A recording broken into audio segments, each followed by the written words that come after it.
Hey everyone, and welcome to another deep dive. Yeah. This time, we're going to be looking at the darker side of New Year's Eve. You know, we usually think of it as a time for celebration, Right.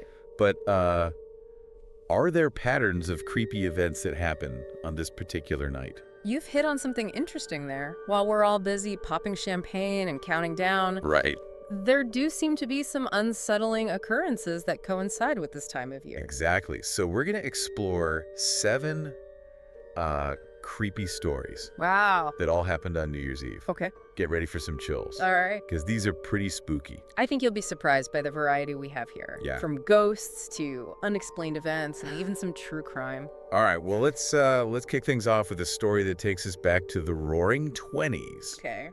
The woman in red at the Drake Hotel in Chicago. The Drake Hotel. Picture a glamorous opening night gala in 1920. Oh, wow. All glitz and glamour. Yeah. The Drake was supposed to be a symbol of Chicago's sophistication and prosperity. But in the midst of the celebration, a woman wearing a stunning red gown attends the party with her fiancé. But then tragedy strikes. What happened? Her fiancé disappears for over an hour. Oh, no. And when she finally finds him, he's flirting with another woman. Oh, my goodness. Heartbroken and humiliated, she climbs to the roof of the hotel and jumps to her death. That is so sad. It's such a sad story, but here's where it gets really creepy. Okay.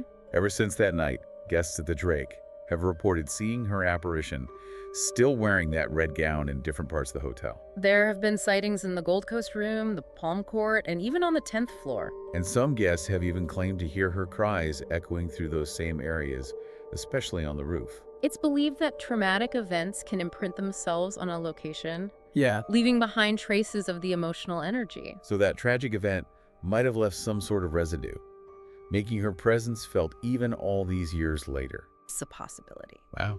Now, let's fast forward to a much more recent New Year's Eve. Okay. In 2013. Right. Joseph Scott is having a house party with some close friends. Okay. Everything is going great, music is playing, everyone's having fun. Yeah. But then things take a dark turn. Okay, what happened? Joseph starts hearing strange noises coming from the attic, above the living room. Maybe a raccoon or something. That's what he thought at first. He tried to ignore the sounds, not wanting to alarm his guests. Yeah. But eventually the noises became too persistent, so he decided to investigate. He went up to the attic alone. On New Year's Eve. That's brave. He was probably thinking it was just a minor inconvenience. Yeah. But as he walked across the attic floorboards, the party sounds fading below, he saw something that made his blood run cold. Oh, did he see? A pair of hands. Oh, gosh. They were wrapped around a box, but the rest of the body was hidden. Oh, no.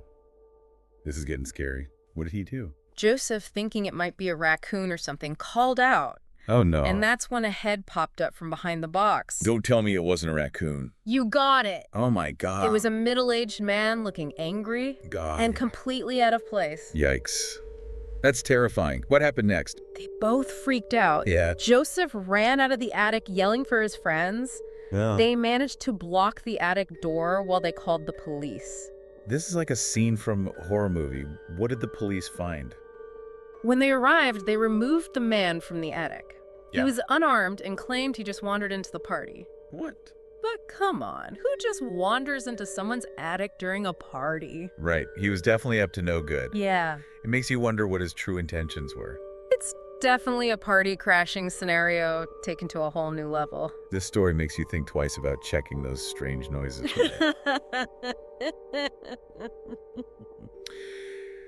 Okay, let's shift gears to something a little more mysterious. This next story is about a mysterious guest who appears at a New Year's Eve party seemingly out of nowhere. Ooh, that sounds intriguing. Tell me more. Picture a woman hosting a New Year's Eve party at her home. Okay. As the night unfolds, an older woman, dressed all in white, simply appears. Well, it just appears, like out of thin air. That's what multiple guests reported. Wow. No one remembered seeing her arrive, and all the doors and windows were locked. So how did she get in? Did anyone recognize her? No one knew who she was or how she got into the house. Oh. It's like she materialized out of nowhere. Wow. To add to the mystery. Yeah. The hostess's cousin claimed to see the same woman in his dreams a few nights later. Okay, that's starting to feel a little supernatural. Yeah. Did this woman say anything? Do we know why she was there? According to the guests, the woman kept saying she was lost and couldn't find the party she was looking for. That's pretty strange. Yeah. Did she eventually find her way out? When she finally left, she dropped 2 scarves on the doorstep and vanished. What? No one ever saw her again. Wow, this woman in white sounds like a real enigma. Yeah. Was she simply lost, or was she something more otherworldly? It's a question that has haunted those who were at that party ever since. I bet. Okay, I'm officially spooked now. What other creepy tales do you have in store for us? Our next story is about a couple who experienced some truly bizarre events. Okay. While preparing for their own New Year's Eve party. Okay. They were cleaning up the boyfriend's place, getting ready for guests. Yeah. When things started to disappear. Disappear? What do you mean, like stolen? Not exactly. Everyday objects. Yeah. Cleaning supplies, decorations, even the TV remote would vanish into thin air. They'd put something down in one spot, and moments later, it would be gone. What? Then just as mysteriously, it would reappear in the same spot a few minutes later. So are we talking about a ghost that likes to play hide and seek with household items? At first, they thought they were misplacing things or that one of them was moving things without realizing it. Yeah. But it kept happening, and it wasn't just them. Their friend Carson arrived early. Okay. And as they were all watching TV, the boyfriend made a random comment, and suddenly a disembodied male voice responded, "Right?" Whoa. A voice out of thin air. This is getting creepy. They all looked around wondering if someone else was in the apartment. Right. But they were completely alone. Did they figure out where the voice was coming from? It gets stranger. Okay. When the boyfriend's roommates returned, they said they'd been hearing the same voice ever since the night of a recent eclipse. So this voice had been around for a while. Right. And things escalate from there, right? Definitely. Okay. Later that night, the woman went to the bathroom. And as she was washing her hands, she heard a loud cough right behind her ear. Ugh, that would freak me out. She ran out of the bathroom, terrified. And at first, no one believed her. But as more guests arrived for the party, several of them also reported hearing a cough in the bathroom. So it wasn't just her imagination. No. Did they ever find an explanation for the voice or the cough? No, they didn't. The woman heard the cough one more time the next morning, and then silence. Wow. It made her wonder if these events were somehow tied to the holidays, a kind of holiday haunting. That's unsettling. Yeah. Like there's a seasonal spirit that only comes out for New Year's Eve. Okay, I need to change the scenery after that one. Okay. Something a little less confined. Let's head to a place steeped in Hollywood history and rumored hauntings. Okay. The Monte Vista Hotel in Flagstaff, Arizona. The Monte Vista Hotel. This historic hotel, which opened on New Year's Day in 1927, Wow. was a favorite spot for Hollywood stars. Oh, wow. In the 1940s and 50s. So we're talking old Hollywood glamour. Who stayed there? Think Bing Crosby, Jane Russell, Yeah. Gary Cooper, Spencer Tracy. Wow. They all graced the halls of this grand hotel. And over the years, it's become known for its resident ghosts. Ghosts. Okay, tell me everything. One of the most well-known is the Phantom Bellboy. Oh. Guests have reported hearing knocks on their doors, but when they open them, no one is there. Classic ghost move. What other spooky stories does this hotel have to offer? There are also reports of a female presence, Good. often seen outside the suite where Zane Grey, the famous author, once stayed. Interesting. Is there a connection to Zane Grey, or is it just a random ghost lady? The chilling part is that this is also the room where 2 prostitutes were murdered many years ago. Oh, wow. That's a lot of history. Yeah. And a lot of potential for restless spirits. And the stories don't stop there. Oh, no. Guests staying in Gary Cooper's former room have reported hearing a man coughing and clearing his throat, pacing back and forth. Not another coughing ghost. This seems to be a theme tonight. Many have also described an unnerving feeling of being watched in that room. Yeah, I would want to stay there. What about the other parts of the hotel? Any ghosts lurking there? Guests in the saloon have reported hearing voices and the sounds of people who aren't there, along with that feeling of being watched. So who's haunting the saloon? Another Hollywood star. This one has a different story. Okay. A hotel desk clerk reported that back in 1970, 3 men robbed a nearby bank and decided to stop at the saloon for a celebratory drink. Not the smartest move. You're telling me. Especially because one of the men had been shot during their escape. While he was enjoying his ill-gotten drink, he died. Right there in the saloon. Yes. Oh my gosh. And some believe that his spirit is the one that now haunts that area of the hotel. So to recap, we've got a phantom bellboy, murdered prostitutes, a restless actor, and a dead bank robber. It's a lot. Would you stay at this hotel knowing all of that? It's definitely not for the faint of heart. But the Monte Vista Hotel remains open, and many people visit specifically hoping to encounter some paranormal activity. Well, I'm not sure I'm brave enough for that. I think I'll stick to less haunted accommodations. Yeah. Okay, let's switch gears again. What do you have for us next? Our next story takes us into the realm of true crime, Ooh. with a mystery that still haunts investigators and families to this day. Okay. It begins on New Year's Eve, 1997. All right. Two friends, Olivia Hope and Ben Smart, are celebrating on a rented yacht. Okay. But there's a problem. What that? The yacht is overcrowded, Oh. and they have nowhere to sleep. Oh no. That's not a good way to start the new year. Right. What did they do? They found a water taxi that was still running Okay. and hopped aboard. Okay. As luck would have it, Yeah. they share the ride with the man who overhears their predicament Uh-huh. and offers them a place to sleep on his boat. A friendly stranger offering help that's either incredibly kind or a huge red flag. It's a question that has haunted investigators ever since. Yeah. Olivia and Ben seeing no other options Yeah. accept his offer and go to his yacht. That's the last anyone ever saw of them. Oh my. They vanished sometime between 4 and 5 a.m., never to be seen again. Oh my God, what happened next? Yeah. Did they find the man? The police launched a massive investigation. Okay. Several witnesses came forward, all describing the same man Uh-huh. and his two-masted sailing boat.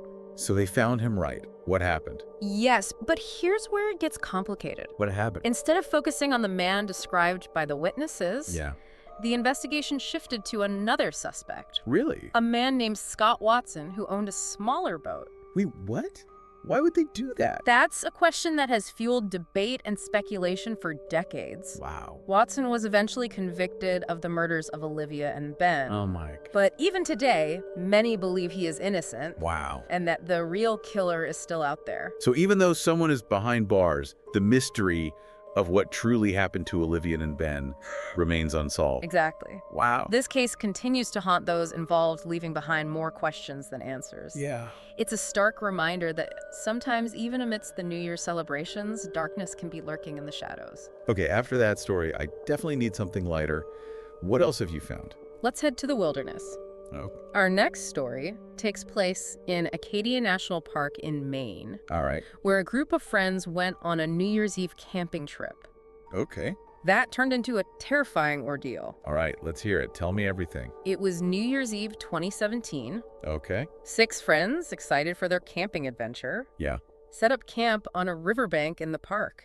Okay. They had everything. Like what? A barbecue, a campfire music tequila, and even a bunch of fireworks to celebrate at midnight. Sounds like a fun way to ring in the new year. What could go wrong? As the night went on and the group got a little louder and more festive, Yeah. one of the friends told everyone to be quiet. Okay. He thought he'd heard something strange coming from the woods. Okay, now I'm getting nervous. What did he hear? They all fell silent Okay. and listened intently. Then they heard a long, slow whistling sound, Oh. echoing through the trees every few seconds. Ooh, that's creepy. They argued about what it could be. Right. An animal, a person whistling, or even a whistle being blown by someone out in the darkness. Yeah. But no one could say for sure. I don't like the sound of this. What happened next? Eventually, the sound faded, Okay. and they went back to their party. Okay. But a sense of unease lingered. Right. Then midnight arrived, Yeah. and it was time for the fireworks. So far, so good, or at least not completely terrifying yet. They started setting off the fireworks one by one, Okay. but after a few explosions, a blood-curdling scream pierced the night. Oh my God. The whistling was creepy enough, but now screaming, where was it coming from? From the woods, somewhere out in the darkness. Oh my gosh. And the screaming didn't stop. Oh. It just went on and on. That's horrifying. What did they do? They totally freaked out. Yeah. They stopped setting off fireworks, abandoned their party, and everyone scrambled into their tents, hiding inside, terrified. I don't blame them. Did the screaming ever stop? Eventually it did. Oh. But that's when things got even worse. What? 3 of the friends said they heard footsteps approaching their campsite. Oh my God. And through the thin walls of their tents, Yeah. illuminated by the flickering glow of the campfire, Uh-huh. they could see a figure. A figure. Yes. Like a person? Yes. Oh my goodness. A very tall, hunched-over figure. Yes. And judging by the sound of the footsteps, it was definitely not a small animal. That's terrifying. Yeah. Did they try to see who or what it was? No, they were too scared to leave their tents. Oh my gosh. They huddled inside, whispering Yeah. until the sun came up. So they spent the rest of New Year's Eve hiding in their tents, listening to footsteps and whatever that thing was lurking outside. Pretty much. Oh my God. They waited until dawn, packed up as quickly as possible, and got out of there. I can't say I blame them. That's a New Year's Eve they'll never forget for all the wrong reasons. It certainly is. Yeah. And it leaves us with so many unanswered questions. Yeah, like what? What was making that whistling sound? Who or what was screaming in the woods? Yeah. And what was that terrifying figure lurking near their campsite? I have a feeling we're going to be thinking about those questions for a while. While we've covered a lot of ground tonight. Right. From ghostly apparitions to unexplained noises, vanishing friends. Yeah. And even a creepy figure lurking in the woods. It's been a wild ride. It seems safe to say that New Year's Eve has a much spookier side than we often realize. Definitely. What do you think? Are these just isolated incidents? Or is there something about New Year's Eve that attracts the strange and unusual? That's a great question, and it's something people have been pondering for centuries. Really? Some believe New Year's Eve is a liminal time, Okay. a threshold between the old year and the new, Right. where the veil between our world and other realms is thinner. Like a doorway to the unknown. Exactly. Wow. Think about it. The heightened emotions, the anticipation of a fresh start, Yeah. the awareness of time passing, all these elements could make us more sensitive to the unexplained. It's like New Year's Eve primes us for the extraordinary. Right. Whether it's a chance encounter, a sudden realization, or maybe even an encounter with something otherworldly. Exactly. Out of all the stories we've discussed tonight, Yeah. is there one that really stood out to you? I think the story about the friends camping in Acadia National Park Oh, yeah. is particularly chilling.